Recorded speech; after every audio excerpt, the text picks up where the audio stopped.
What's up guys, my name is Dave Higgins, welcome to Sandbox Xplorer.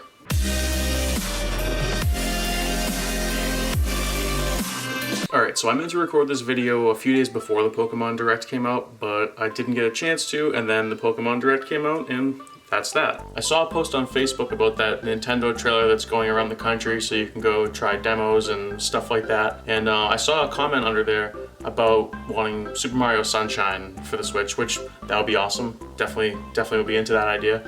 But somewhere in there was a person who mentioned Pokémon Snap, and I thought that's a great idea. And then I thought about it a little bit more, and I was like, the Switch can handle quite a bit, and I don't know why this isn't a thing yet. It should be. Pokémon Snap came out however many years ago, and there's been nothing since. There's been nothing but demand from people for a new one, and I think it's about time that we have a new Pokemon Snap game, and I think that Pokemon Snap game should be open world. The way that I'm imagining it is for it to be sort of similar to Breath of the Wild style graphics with that sort of soft, cartoony but realistic style, which sort of appears to be the way that the new Pokemon Sword and Shield games are going to appear, so kind of like that. Another idea that I had, which clearly they had a while before I did, but, you know, everyone's thought about this before anyways, and they did it with Let's Go to a degree, but the idea of having an open world where you can go and find different Pokemon in different environments that all depend on the weather and the time of day and stuff like that, that would be really awesome, and it's cool that they're doing something at least similar to that in the new Pokemon Sword and Shield games. Now, I think that if they did go ahead and make this, that it would behoove them to include every single Pokemon in the series so far, including the new Pokemon, because who doesn't want to see Wooloo in the wild? And those two new legendary dogs look badass. But I mean, imagine seeing just, you know, little packs of Rattata and stuff like that, flocks of Spearow, as well as being able to go as far as finding Articuno or Groudon. I kind of imagine this to be like the Red Dead hunting, except for instead of shooting animals with your guns, you shoot Pokemon with your camera. Now to continue about what I talked about before, how in the new Pokemon games it looks like they're including an area where there's different Pokemon in different environments depending on where you go. I think that'd be a really cool thing to include, to have, you know, vast plains and deserts, lush forests and mountains, swim on and underneath lakes and oceans, fly through the sky, brave the snow or volcanoes, leisure around tropical resorts and peaceful meadows, big cities and small towns scattered throughout the map, and a day and night cycle that could be, you know, actual game time, or it could be every X amount of minutes is X amount of hours, and you get to experience multiple days throughout one playthrough. Whatever way they would make it would be fine with me.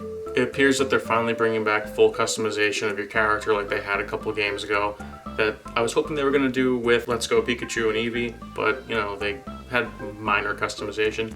But, you know, being able to choose a male or a female character and be able to customize clothes, hats, accessories, you name it, make your character feel really personal to you, that'd be really cool. Now to have a story for all this instead of it just being an open game that there's nothing to really do except for take pictures of Pokemon, which would be honestly fine, but my idea would be for your character to be a freelance photographer who's been contracted by a Professor Oak style character, you know, that they always have. Perhaps Todd's grown up now and he's trying to start his own Pokemon magazine and he wants you to join him to really build it up from a small little operation and make it into something really big and profitable. I'd say maybe Todd would have his own magazine company and he's competing with you, but it seems like Pokemon's kind of going away with the whole smell you later jerk and the more friendly rival where, you know, you're good buddies along the way and you get to feed off each other and just, you know, good job there, Slugger, and feel better, you know, that kind of stuff. So, but I'm okay with it because positive reinforcement is good. But Gary really did teach you a lesson when you were a kid.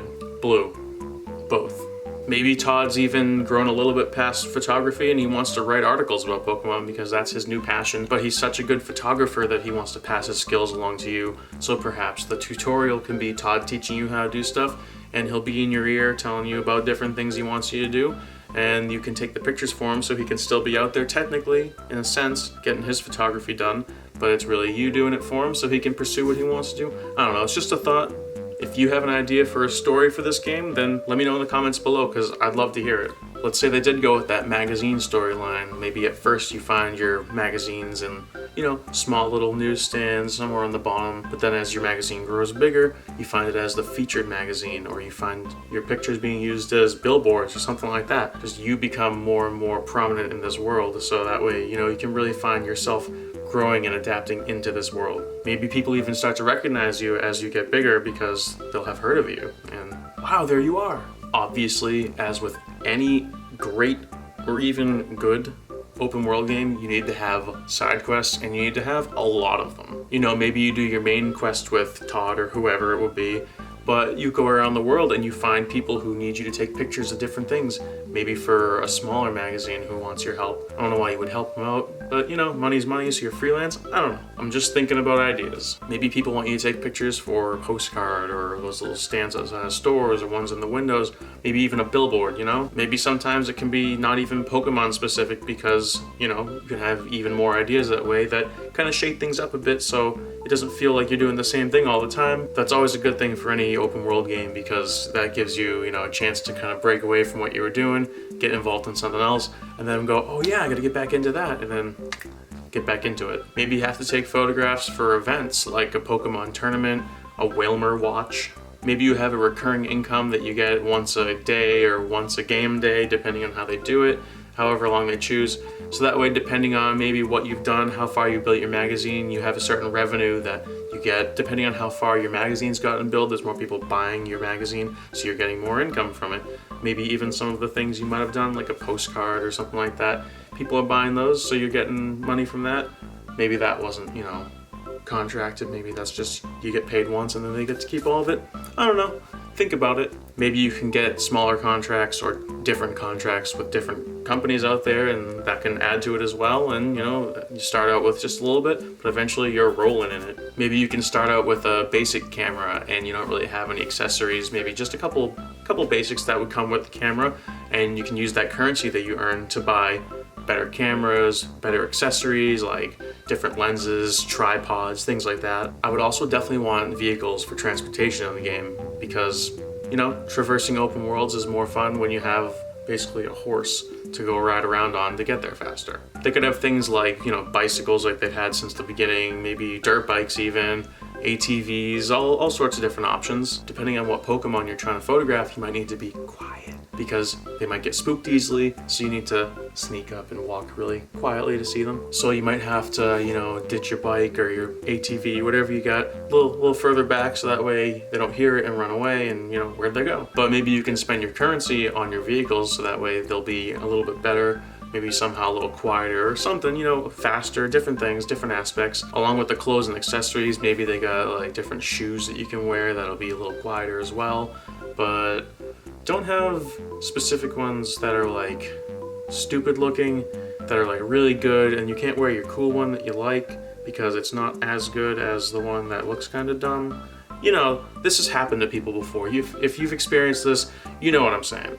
The best way to do it would be to be able to upgrade anything that you want to be able to have the better skills, because then you can have the cosmetic you want with the same even skills as everything else. Maybe you can befriend a Pokemon or multiple Pokemon that you'd be able to call upon at some point to do something such as even ride around on. I mentioned a horse earlier. Maybe you could literally befriend a Ponyta and then you can just say, hey Ponyta, come here, and then it'll come here and you can ride it. Maybe they might have different uses, you know, a flying Pokemon, you can fly up in the sky and get really cool shots like that. Maybe you can use a Ponyta I mentioned to get over the land faster. Maybe you have different Pokemon that might scare one out from a certain spot for you and you can get that shot you're looking for. Maybe it doesn't have to scare it either, maybe it needs to be friendly with it and then it comes out and you have a really good shot. But if they did add into the game being able to ride or, you know, interact with the Pokemon in some way, I want to be able to fly a Rayquaza, okay? You could basically be Jon Snow or Daenerys, except for you wouldn't be disappointed afterwards.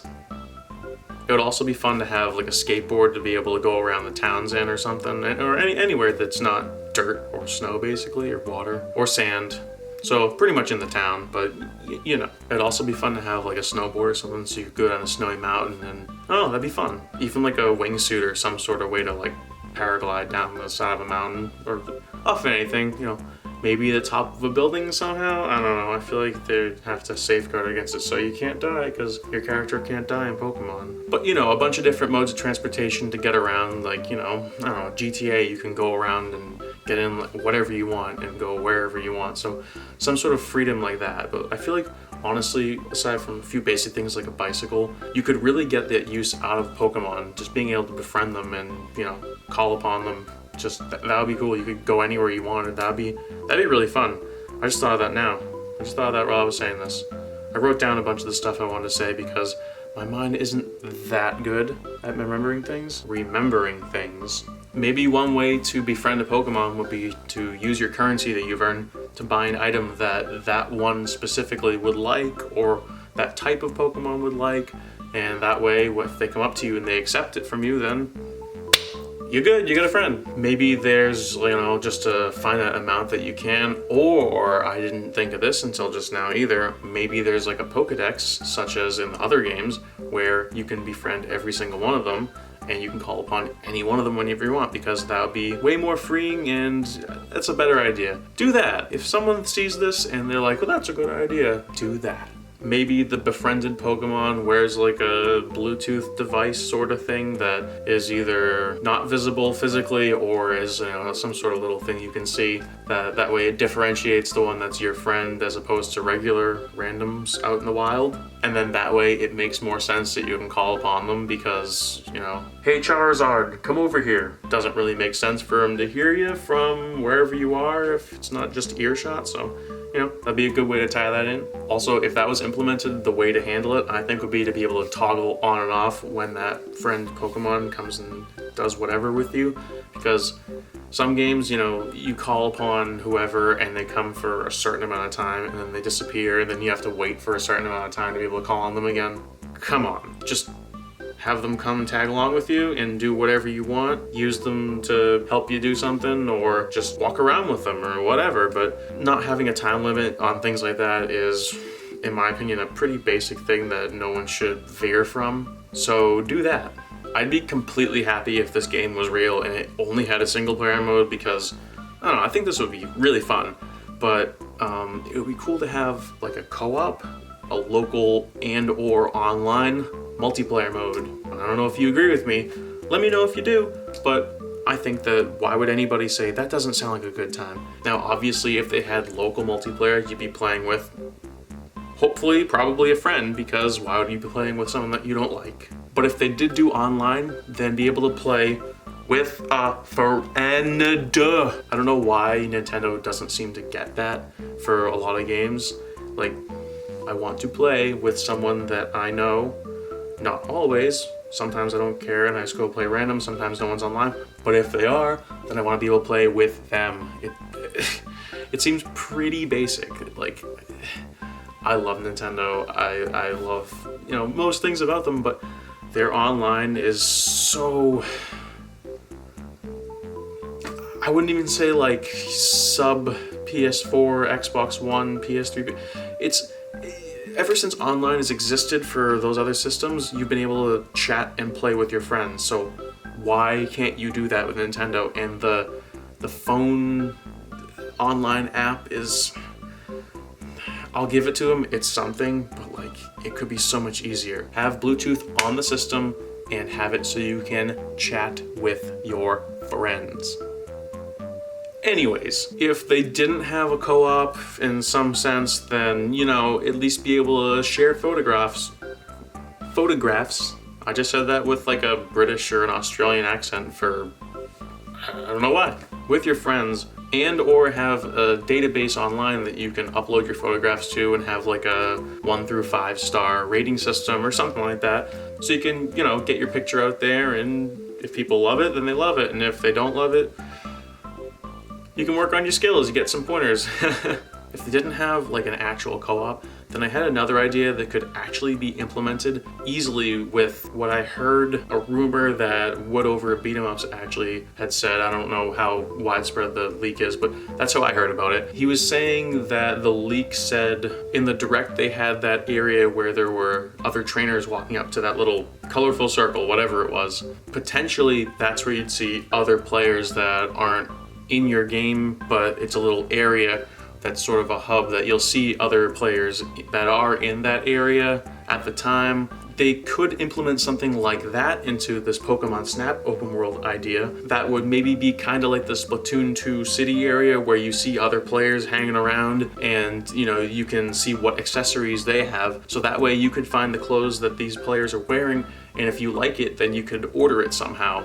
Or even like their cameras and stuff like that, maybe that's how you could unlock them and find them quicker. Just because it's something you gotta work towards doesn't mean sometimes you can go found that early, because, you know, sometimes that's cool. I don't know, just a rough idea. Well, thanks for watching. That's my idea. Let me know in the comments below any ideas that you have, thoughts about what I said, because, like, I really want to have that sort of where there's smoke, there's fire kind of things going on, and if a lot of people start talking about it, maybe someone will end up hearing about it, and it could come into fruition. So, like I mentioned before, throwing it up into the universe and seeing what might come down. If you like this video, hit that like button. If you like me, hit that subscribe button. And if you like to hear about when I release new videos, hit that little bell. Thank you for watching. I will see you next time.